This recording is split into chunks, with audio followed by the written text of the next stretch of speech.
If you know Cenobots, you know they build robots. But what if I told you their newest scrubber isn't autonomous at all? Meet the Cenobots D5, a walk-behind scrubber dryer built for pros who need performance, simplicity, and reliability in tight spaces.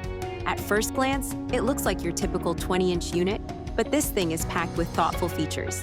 A 13.7-gallon roto-molded tank, magnetic pad, and brush drivers, and a quick rinse recovery tank lid designed to keep it clean and crew-friendly. The lithium phosphate battery, that's a game changer. Fast charging, long-lasting, and no stress about opportunity charging. It's lighter too, making it easier to transport from job to job. And yes, Cenobots brought their iconic quick-change aluminum squeegee over from their robots. Durable, smart, and wide enough to get the job done without slowing you down. No other 20-inch manual scrubber offers that. So if you're expanding your fleet or just need a compact beast that's built to work, this is it. The Cenobots D5, powerful and simple. Schedule a demo today.